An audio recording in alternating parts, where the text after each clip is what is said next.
بسم اللہ الرحمن الرحیم۔ السلام علیکم۔ جماعت نہم، سبق نمبر 2، لیکچر نمبر 5۔ پہلا سبق ہمارا مکمل ہو گیا۔ آج ہم اپنا اگلا سبق شروع کرنے جا رہے ہیں مرزا غالب کے عادات و خصائل، جس کے مصنف ہیں مولانا الطاف حسین حالی۔ تو بیٹے، نام پر تخلص کی علامت ہمیں یہ بتا رہی ہے کہ ان کا تخلص حالی ہے۔ مولانا الطاف حسین حالی 1837 میں پیدا ہوئے اور 1914 میں وفات پائی۔ مولانا الطاف حسین حالی کب پیدا ہوئے؟ 1837۔ وفات کب پائی؟ 1914۔ الطاف حسین حالی پانی پت میں پیدا ہوئے۔ ان کے اجداد، جد کی جمع یعنی کہ باپ دادا، جد کی جمع اجداد، ان کے باپ دادا غیاث الدین بلبن کے زمانے میں ہندوستان آئے۔ 9 برس کے تھے کہ والد کا انتقال ہو گیا، یعنی کہ ابھی بہت چھوٹی عمر تھی کہ ان کے والد صاحب اس دنیا سے رخصت ہو گئے اور وہ یتیم ہو گئے۔ بھائیوں نے پرورش کی۔ والد کے انتقال کے بعد ان کی ذمہ داری بھائیوں کے کندھوں پر آن پڑی اور بھائیوں نے ان کی پرورش کی۔ تعلیم کی تکمیل دہلی کے عالموں کی صحبت میں ہوئی۔ اب صحبت سے مراد یہ ہے کہ ان کی کمپنی میں ان کے ساتھ رہنا۔ تعلیم مکمل، تکمیل مطلب پورا کرنا۔ دہلی کو عام طور پر علوم و فنون کا گڑھ سمجھا جاتا تھا۔ ایک محاورہ ہے جو بھی آپ نے پڑھا بھی ہے کہ 12 برس دلی میں رہے بھاڑ ہی جھونکا کیے۔ اس کا مطلب یہ ہوا کہ علوم و فنون کی فضا میں رہ کر بھی آپ میں کوئی تبدیلی نہیں آئی۔ عام طور پر انسان جس صحبت میں رہتا ہے ویسی ہی عادات وہ سیکھ لیتا ہے، ویسی ہی عادات اس کی بن جاتی ہیں۔ تو مولانا الطاف حسین حالی کو بھی دہلی کے عالموں کے ساتھ رہنے کا موقع ملا اور تعلیم مکمل کرنے میں ان کا ساتھ رہا۔ غالب اور شیفتہ کی صحبت سے بطور خاص فیض یاب ہوئے۔ غالب مشہور شاعر اسد اللہ خان غالب اور شیفتہ، ان دونوں کے تخلص بتا رہے ہیں کہ ہم شعراء کی بات کر رہے ہیں۔ بطور خاص مطلب خاص طور پر، یہاں جو بے کا لفظ آیا اس کا مطلب ہے خاص، فیض یاب ہوئے، فائدہ اٹھایا۔ مولانا الطاف حسین حالی کو شاعری کا بھی شوق تھا۔ جب وہ شاعری کرتے تھے تو شاعری میں اصلاح مولانا مرزا غالب سے لیتے تھے۔ تو اپنی شاعری کی اصلاح کے لیے انہوں نے مرزا اسد اللہ خان غالب کی شاگردی اختیار کی۔ سر سید سے بھی تعلق خاطر قائم ہوا۔ اس دوران سر سید سے بھی ان کے قریبی تعلقات قائم ہو گئے۔ شیفتہ اور غالب کے انتقال کے بعد لاہور آئے۔ جب یہ دونوں ہستیاں دنیا سے رخصت ہو گئیں تو ان کے بعد مولانا الطاف حسین حالی لاہور چلے آئے اور یہاں پنجاب بک ڈپو میں ملازمت کی اور اپنی زندگی کی گزر بسر کرنے کے لیے پنجاب بک ڈپو میں انہوں نے نوکری شروع کر لی۔ یہیں وہ انگریزی ادبیات سے متعارف ہوئے۔ یہاں لاہور آ کر انہیں انگریزی ادب سے واسطہ پڑا، جان پہچان ہوئی۔ انگریزی ادبیات، انگلش لٹریچر یہاں سے مراد ہے۔ جب مولانا الطاف حسین حالی وہاں سے لاہور چلے آئے تو انہیں ایسا محسوس ہوتا تھا کہ گویا وہ کسی پردیس میں چلے گئے ہوں۔ یہاں تک کہ انہوں نے اپنے وطن کی یاد میں بہت ساری نظمیں بھی لکھی، جدید طرز کی نظمیں لکھی۔ اردو شاعری کی اصلاح کا بیڑا اٹھایا کہ اس میں انہوں نے اس میں انقلاب، نیا پن کیا لے کر آئے۔ جدید کا مطلب نیا، طرز کا مطلب طریقہ، کہ انہوں نے جدید انداز کے نئے انداز کی نظمیں لکھنا شروع کی اور اردو شاعری کی اصلاح کا ذمہ لے لیا۔ بیٹا، عام طور پر اس سے پہلے جو شعر و شاعری تھی اس کو صرف اور صرف عشق و عاشقی اور پیار محبت کا ہی ذریعہ سمجھا جاتا تھا، کہ صرف اس کے ذریعے پیار محبت اور عشق و عاشقی کو ہی واضح کیا جا سکتا۔ اس زمانے میں شعر و شاعری کو صرف اور صرف پیار محبت کو ظاہر کرنے کا ذریعہ سمجھا جاتا تھا، لیکن مولانا الطاف حسین حالی نے اس سے پہلو بدلتے ہوئے نئے انداز کی شاعری شروع کی، جس میں اصلاحی اور بامقصد کام تھا۔ 1887 میں سرکار حیدرآباد سے 100 روپیہ ماہوار وظیفہ مقرر ہو گیا تو ملازمت ترک کر کے باقی عمر تصنیف و تالیف میں بسر کرتی۔ اس کے بعد کیا ہوا کہ 1887 میں جب مولانا الطاف حسین حالی کو حیدرآباد کی حکومت سے حیدرآباد وظیفہ ملنا شروع ہوا، ماہوار یعنی کہ ہر ماہ مہینے ملنے والی جو رقم ہوتی ہے، تو انہوں نے ملازمت چھوڑ دی اور اپنی باقی کی زندگی تصنیف و تالیف، تصنیف ہوتا ہے نیا لکھنا، لکھنے لکھانے کا کام، اور تالیف کا مطلب ہوتا ہے کہ پہلے سے لکھے ہوئے کام کو دوبارہ سے ترتیب دینا۔ جو اسے ترتیب دیتا ہے وہ مؤلف کہلاتا ہے، اور جو کتابیں لکھتا ہے، نئی تحریر لکھتا ہے، وہ مصنف کہلاتا ہے۔ لکھنے والا کیا کہلاتا ہے؟ مصنف، اور ترتیب دینے والا جو تالیف کرتا ہے، لکھی ہوئی چیز کو دوبارہ سے ترتیب دیتا ہے، اسے مؤلف کہا جاتا ہے۔ اب آتے ہیں دوسرے پیراگراف کی طرف۔ حالی کے اسلوب بیان کی سب سے نمایاں خوبی مدعا نگاری ہے۔ اسلوب کہا جاتا ہے بیٹا انداز کو، بیان کرنا، کہ حالی کے بیان کرنے کا جو انداز ہے، اس کی سب سے اہم جو صفت ہے، خصوصیت ہے، وہ مقصد نگاری ہے۔ وہ بے مقصد شاعری نہیں کرتے، بے مقصد نہیں لکھتے، با مقصد لکھتے ہیں۔ ان کی لکھنے کا، ان کی تحریر کا کوئی نہ کوئی مقصد ضرور ہوتا ہے۔ حالی کی غرض اپنے مضمون کو ادا کرنے اور مطالب کو وضاحت سے پیش کرنے کے سوا کچھ نہیں ہوتی۔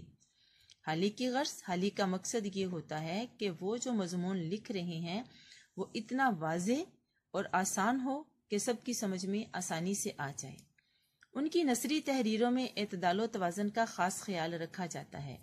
شاعری تو ان کی جو ہے سو ہے، ان کی جو نثر ہوتی ہے اس میں بھی وہ بہت درمیانی راہ چلتے ہیں، توازن، ایک بیلنس کے ساتھ، مناسبت کے ساتھ، بے جا اختصار، خواہ کسی چیز کو چھوٹا نہیں کرتے اور خواہ کسی چیز کو طول دینے سے بھی بچتے ہیں، اور اپنی عبارت کو دلکش، انتہائی دل کو بھانے والی، سادہ اور دلائل سے اپنے مقصد کو واضح کرتے ہیں۔ اس میں حالی کی کوئی مثال نہیں، یعنی کہ اپنی مثال وہ آپ ہیں۔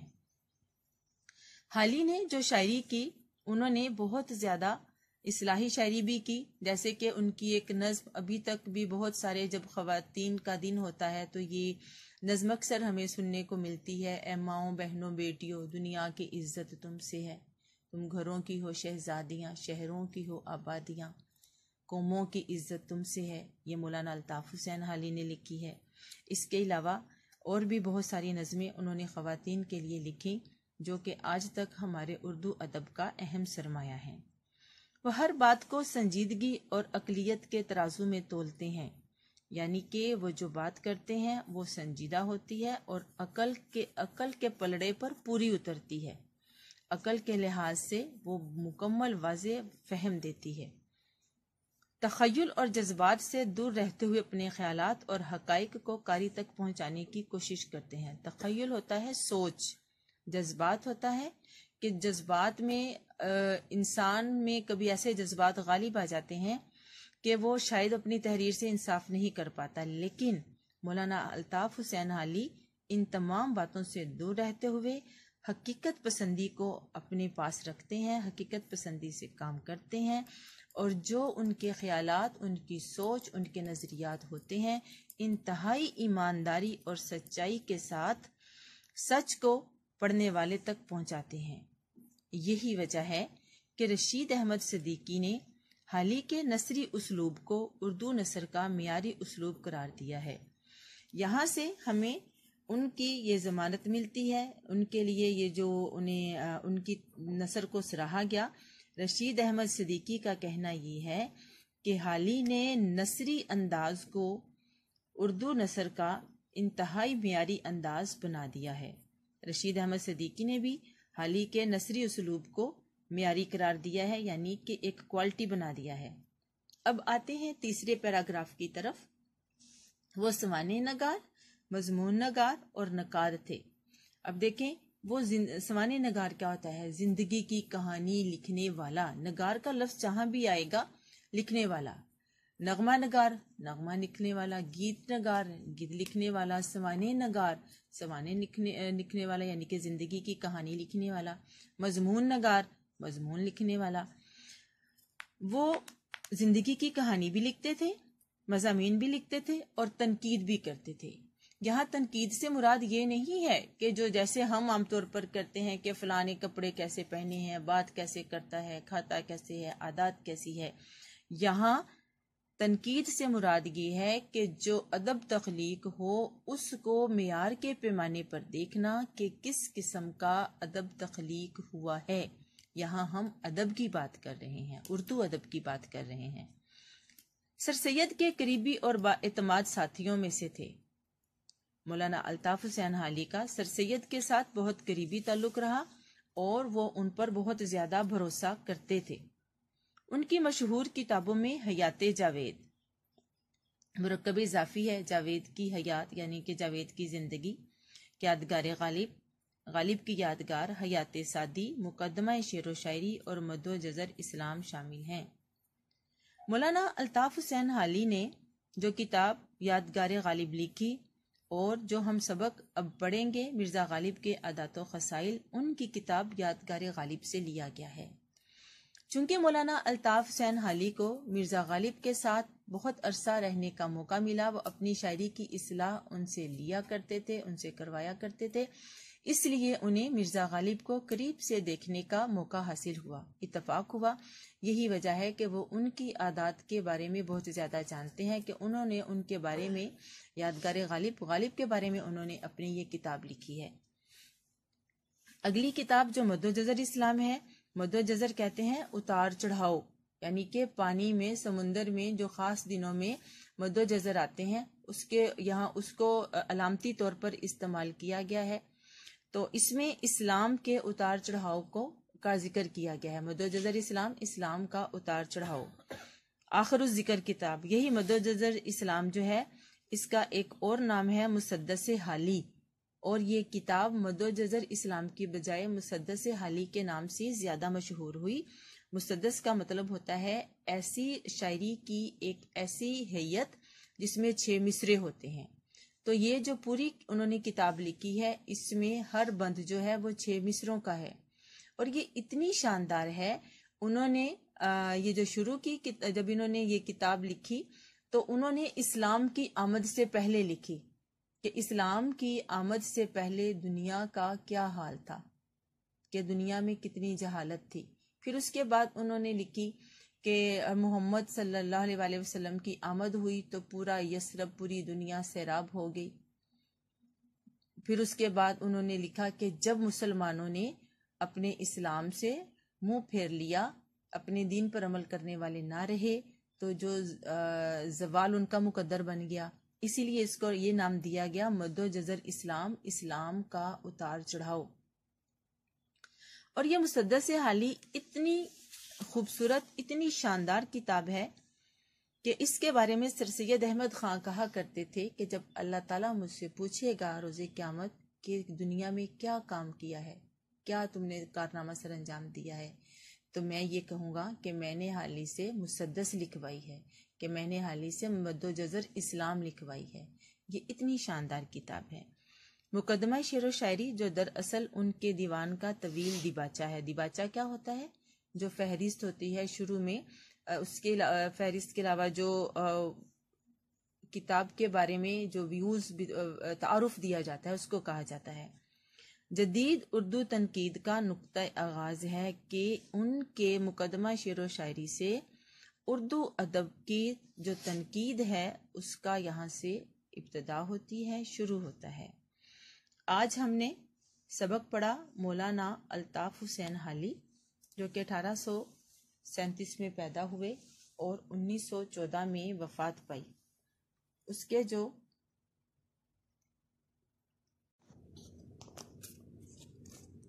آج ہم نے جماعت نحم کے لیکچر نمبر 5 میں اگلا سبق جو ہمارا سبق نمبر 2 ہے، مرزا غالب کے عادات و خصائل، جس کے مصنف ہیں مولانا الطاف حسین حالی۔ ان کے حالات زندگی کے بارے میں پڑھا کہ ان کے حالات زندگی، ان کی کامیابیاں کیا تھیں، وہ آپ نے اپنے ذہن نشین کرنی ہیں۔ اس کے کچھ پوائنٹس میں نے بنائے ہوئے ہیں۔ سبق نمبر 2، عنوان مرزا غالب کے عادات و خصائل، مصنف ہیں مولانا الطاف حسین حالی۔ 1837 میں پیدا ہوئے، 1914 میں وفات پائی۔ تاریخ پیدائش کیا ہے؟ 1837۔ تاریخ پیدائش 1837، تاریخ وفات 1914۔ نام کیا تھا؟ الطاف حسین۔ نام الطاف حسین، تخلص حالی۔ کن لوگوں کی صحبت سے فائدہ اٹھانے کا موقع ملا، کن لوگوں کی صحبت سے فیض یاب ہوئے؟ مرزا اسداللہ خان غالب، شیفتہ سر سید احمد خان کی صحبت میں رہے اور ان سے فائدہ اٹھایا۔ اور اس کے بعد جب غالب اور سر سید کے انتقال کے بعد جب اپنے آپ کو اکیلے محسوس کرنے لگے تو لاہور چلے آئے۔ مولانا الطاف حسین حالی کی شادی بھی ہوئی تھی، لیکن وہ کچھ کامیاب نہ رہی، جس کی وجہ سے زندگی میں تقریباً اکیلے ہی رہے۔ جب یہ دوست ان کے دنیا سے اٹھ گئے تو لاہور چلے آئے اور پنجاب بک ڈپو میں ملازمت کر لی۔ اس کے بعد ان کی طبیعت میں جو تبدیلی آئی کہ بامقصد اصلاحی شاعری انہوں نے کی۔ سب سے پہلے جدید انداز کی نظمیں لکھنی شروع کی، جس کی ابتدا انہوں نے کی، بامقصد شروع کی، اور ایک افسانہ نگاری یا افسانوی زبان تک نہیں پہنچے۔ جو بھی لکھا بامقصد لکھا، سچائی کو جو تھے دنیا تک، قارئین تک پہنچایا۔ قاری تک انہوں نے بامقصد اور سچائی والی باتیں جو تھیں اپنی شاعری تک، اپنی نثر میں انہوں نے لوگوں تک حقائق پہنچائے۔ اس کے علاوہ وہ سوانح نگار، انہوں نے لوگوں کی آپ بیتیاں بھی لکھیں، حالات زندگی، آپ بیتیاں نہیں، حالات زندگی لکھے، بہت زیادہ مضامین بھی لکھے، اور سب سے بڑی بات یہ انہوں نے اردو ادب میں نقاد کے طور پر بھی کام کیا۔ انہوں نے بہت زیادہ کتابیں بھی لکھیں، جن میں سے ان کی درج ذیل کتابیں بہت مشہور ہوئیں۔ نمبر 1 حیات جاوید، نمبر 2 یادگار غالب، نمبر 3 حیات سعدی، نمبر 4 مقدمہ شعر و شاعری، نمبر 5 مد و جزر اسلام، جو کہ مسدس حالی کے نام سے مشہور ہے۔ مولانا الطاف حسین حالی نے اپنی زندگی میں اردو ادب میں بہت سا کام کیا، بہت سا معیاری ادب تاریخ کا حصہ بنایا۔ آج ہم نے مولانا الطاف حسین حالی کے بارے میں پڑھا، جو کہ ہمارے سبق نمبر 2 کے مصنف ہیں، مرزا غالب کے عادات و خصائل۔ آپ نے مولانا الطاف حسین حالی کے حالات زندگی کو ذہن نشین کرنا ہے، خاص طور پر تاریخ پیدائش، تاریخ وفات، اور ان کی جو مشہور کتابیں ہیں ان کے نام آپ نے ذہن میں ضرور رکھنے ہیں، کیونکہ بورڈ کے پیپرز میں یہی سوالات ایم سی کیوز کی شکل میں آتے ہیں۔ اور یہی کام آپ نے جب آپ نے سبق شروع کرنا ہے تو سبق نمبر 2 مرزا غالب کے عادات و خصائل، مصنف کا تعارف یا حالات زندگی کے نام سے آپ نے یہ پورا صفحہ تیار کرنا ہے، اور یہ کام آپ کا بیٹے چیک بھی کیا جائے گا۔ بہت خوبصورتی کے ساتھ اپنے رجسٹر پر کام کرنا ہے۔ آج کا ہمارا یہ لیکچر مکمل ہوا۔ السلام علیکم ورحمۃ اللہ وبرکاتہ۔